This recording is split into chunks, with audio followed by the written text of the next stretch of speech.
Hello, everyone, and welcome back to the Hitchhiking Ghost podcast. On this episode, we will be going over my picks for my favorite boat rides at Walt Disney World. Now, there are 10 in total, so I will be listing 10, but not all of them are my favorites. And I'm sure you will know which ones are which.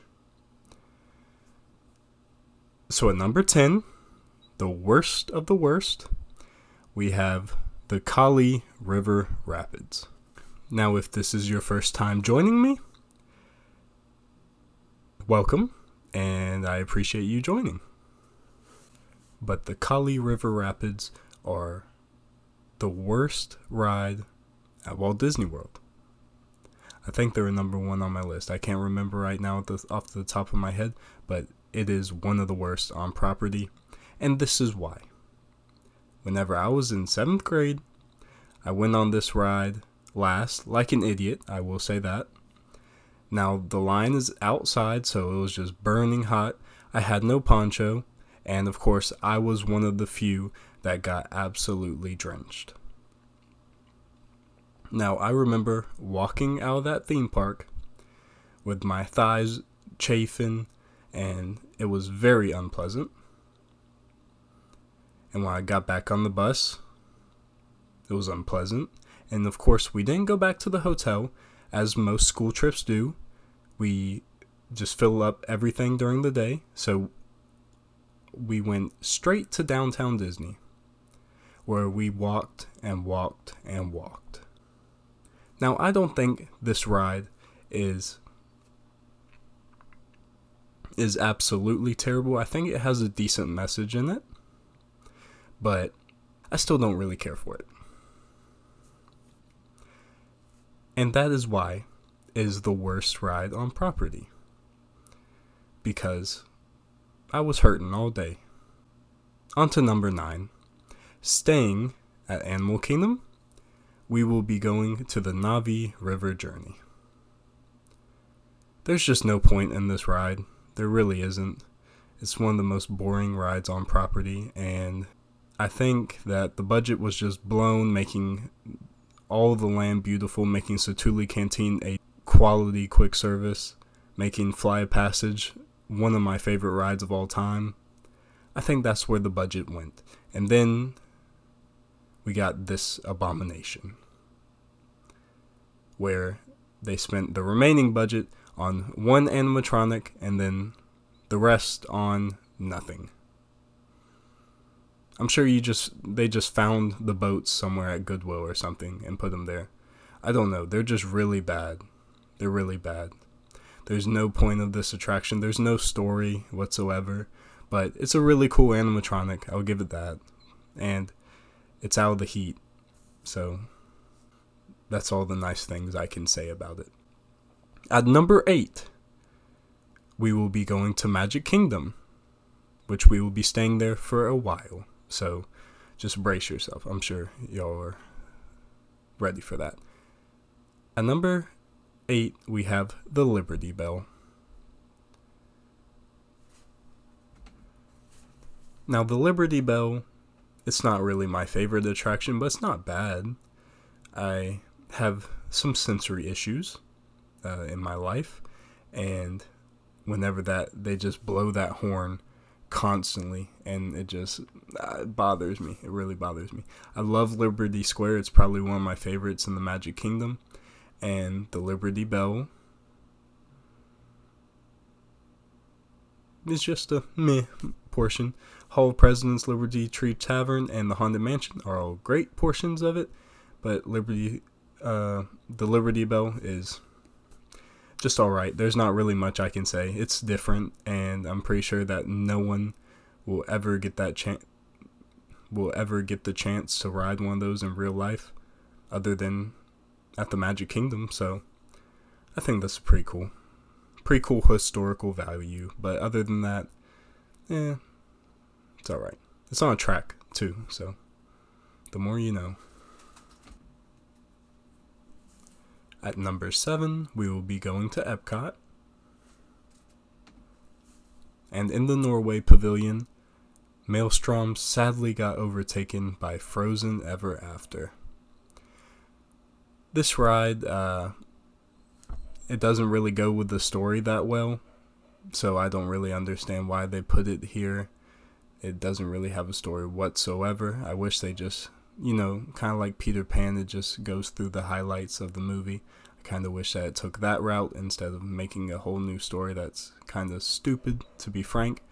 I'm not really that big of a fan of Frozen anyway, so definitely not going to be my favorite attraction. And if my voice sounds weird, I'm sorry, but I'm just getting over a cold, so my nose is going to be a little bit nasally.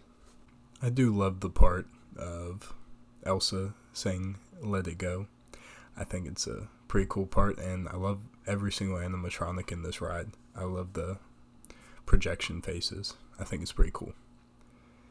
At number 6, staying in Epcot again, we will be going to the Mexico Pavilion, and it is the Three Caballeros. I don't know how to pronounce it, I'm sorry. Now this ride is a little bit like Small World, but with less animatronics, a lot less animatronics. But it's definitely still a very fun ride. I love the 3 animatronics at the end of the Three Caballeros.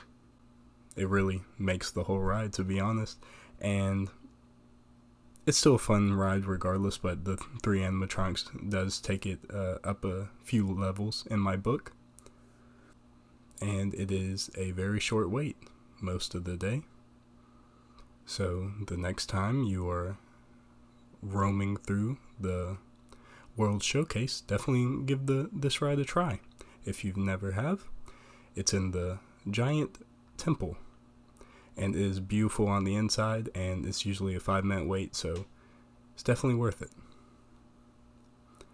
At number 5, we have Small World. Now this ride is just a classic. There are like a million animatronics, and let me just be frank, this ride would be a little bit higher on my list, but one time I got stuck on this ride, and after hearing that song enough times, you're just like, okay, I'm done with that, and you go a little bit insane, to be honest. So yeah, it would be higher, but it's at 5 because I can't listen to that song more than the actual ride time. But yeah, it's a nice ride time, and usually not too bad of a wait. It's one of the shortest ones in the Magic Kingdom, definitely in Fantasyland, with all the, right across the way is Peter Pan, a 2-minute ride, and it's probably like an hour, 2 hours, hour 30. It's just ridiculous for a 2-minute ride. And then across is Small World, and it's like 30 to 40 minutes, and then you get like a 10 to 20 minute ride. So it's definitely a better bang for your buck than Peter Pan. And I hate saying that, but I do like Small World better than Peter Pan. Do both. If it's one vacation, do both. Because dark rides are few and far between these days, and they are all amazing. So definitely get on it. At number 4, we have Living with the Land. This ride just makes me so happy. I try and ride this ride every single time I'm out there. It's a very short wait. It's a very long ride, and it's just cool to me. You get to go into the greenhouse. I know this doesn't sound that amazing, but you get to go in the greenhouses that Disney is growing different crops and stuff, and there's like a Cinderella pumpkin or Cinderella tomato, I don't really know which. It's a very long ride and a very short wait, so it's definitely worth the 5-minute wait you have to wait in. It goes... There's a few dark ride portions of the ride, and those are pretty cool. And I just really love the greenhouse part. It's like awesome. I don't know. I'm sure that I'm not in the minority here, but if I am, please let me know. I would love to tell you more about how much I love this ride and tell you how you're wrong.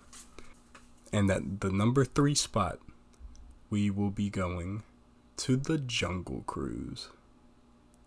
Now this ride it's just very unique. Just like Living with the Land. That ride is very unique and that deserves a spot on this list. And the Jungle Cruise is just even more unique than the Living with the Land. I've never seen any ride like that. It can fluctuate with how great it is because it just depends on your skipper. Even with a bad skipper, it's still a very fun ride. But whenever you get the great skipper that has all the timing down correctly, all the dry humor that is a part of this ride, if they have that down pat, it is amazing. It's one of my favorite attractions at the Magic Kingdom. And just with that diversity of how well it could be, it deserves to be on this list because I love unique rides that change time after time. So the next time you're at Magic Kingdom and you have never been on the Jungle Cruise, you definitely need to go on it. I remember the first ride that I went on in the Magic Kingdom